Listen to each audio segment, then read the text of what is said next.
दोस्तों, इस वीडियो को आप ध्यान से देखिए। इसमें 12 साल का बच्चा गर्मी में तपती दोपहर में ईंटों के भट्टों पर काम कर रहा है। न जूते हैं, ना कोई आराम, बस धूल पसीना और एक ऐसा बचपन जो शायद कभी बचपन रहा ही नहीं। और इस दूसरी फोटो को देखिए, इसी की उम्र का एक और बच्चा जो एसी की ठंडी हवा में बैठा है, किताबों के साथ एक सपना लेकर बैठा है। सोचो एक बार, क्या भट्टे पर मजदूरी करना आसान है या एसी में बैठकर पढ़ना ज़्यादा मुश्किल है? असल में पढ़ाई मुश्किल है ही नहीं, हालात मुश्किल होते हैं। कई बच्चों के पास मौका नहीं होता और जिनके पास होता है वो आलस में गवा देते हैं। अगर आप पढ़ सकते हैं तो ये किसी वरदान से कम नहीं है, क्योंकि हर बच्चा इतना खुश नसीब नहीं होता। जो बच्चा भट्टे पर ईंटें उठा रहा है, शायद वो भी पढ़ना चाहता हो, शायद वो भी अपने लिए बेहतर ज़िंदगी चाहता हो, पर मजबूरी ने उसे किताबों से दूर कर दिया। और अगर आप उन खुशनसीबों में से हैं जिन्हें किताबें मिली हैं, स्कूल मिला है, तो इस मौके को यूं ही नहीं जाने देना, क्योंकि ये वही मौका है जो किसी झुग्गी में रहने वाले बच्चों को बॉक्सर बना देता है, किसी गांव के लड़के को शहर का हीरो बना देता है। पढ़ाई मुश्किल है, लेकिन ज़िंदगी की असली लड़ाई उससे भी ज़्यादा मुश्किल है। आज की थोड़ी मेहनत कल की बड़ी जीत बनती है। तो जब भी मन करे हार मान लेने का, जब भी लगे कि पढ़ाई बोझ है, इन दो तस्वीरों को याद करना, एक जो मजबूरी में मेहनत कर रहा है और एक जो अपने सपनों के लिए मेहनत कर सकता है। हेलो फ्रेंड्स, मैं हूं महेश और आप देख रहे हैं नेटवर्क 019। इसी वीडियो के साथ चलिए मैं आपको ले चलता हूं बचपन के उन दिनों में जिन्हें आप आज के समय में याद तक नहीं करते। तो चलिए चलते हैं बचपन के उन पुराने दिनों में। बचपन एक ऐसा समय जो लौट कर तो नहीं आता, लेकिन यादों में हमेशा जिंदा रहता है। वो सुबह जो मम्मी की आवाज़ से नहीं, चिड़ियों की चहचहाट और मुर्गे की वांग से होती थी।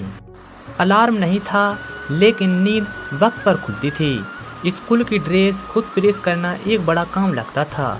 मोजी अगर मैच नहीं हुए तो पूरे दिन शर्म महसूस होती थी। रास्ते में मिलते थे दोस्त, किसी के हाथ में बस्ता, किसी के कंधे पर लटका टिफिन। स्कूल में घुसते ही चपरासी की सीटी सुनाई देती थी और अगर देर हो जाए तो पीछे के गेट से घुसने की जुगाड़।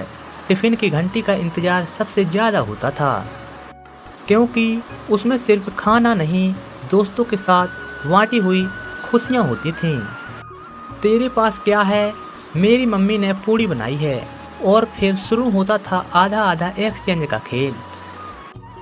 लंच के बाद होती थी लड़ाइयाँ, कंचे, लट्टू और पैगान की बाजी, किसी का जीतना, किसी का रूठ जाना, लेकिन दिन के अंत में सब फिर से दोस्त। घर आते ही थैला फेंक देना और मम्मी का वो सवाल, होमवर्क किया? जवाब में चुप रहना, फिर टीवी की तरफ भागना। शक्तिमान, जंगल बुक और चित्रहार वो शो नहीं, हमारी दुनिया हुआ करते थे। रविवार को सुबह सुबह नहाकर रामायण देखना, पूरा मोहल्ला एक ही टीवी पर इकट्ठा हो जाना, एक थाली में सबका नाश्ता और हर सीन पर सबका भाव खो जाना। शाम होती ही गली में दौड़ पड़ते थे, ना मोबाइल था ना वीडियो गेम, फिर भी हर दिन नई कहानी होती थी। चिल्लर से खरीदी गई 1 रुपए की इमली या बर्फ का गोला जिसके लिए जुबान नीली हो जाती थी। त्योहारों पर घर सजाना, दियों में तेल डालना और पापा के साथ पटाखों की लिस्ट बनाना। वो चिट्ठियों का इंतजार, डाकिया अंकल का मुस्कुराना और कागज के लिफाफों में आती मामा की यादें। रात को छत पर सोते सोते तारे गिनना और चांद को देखकर दादी की कहानियाँ सुनना। वो भी क्या दिन थे जब हमें पता ही नहीं था कि नॉस्टैल्जिया क्या होता है, लेकिन हर पल में वही जी रहे थे। आज जब पीछे मुड़कर देखते हैं तो वो साधारण दिन सबसे अनमोल लगते हैं। ना स्मार्टफोन था ना इंटरनेट, लेकिन रिश्तों में सच्चाई और पक्की दोस्ती थी। आज सब कुछ बदल गया है, लेकिन वो यादें वैसी की वैसी ही हैं।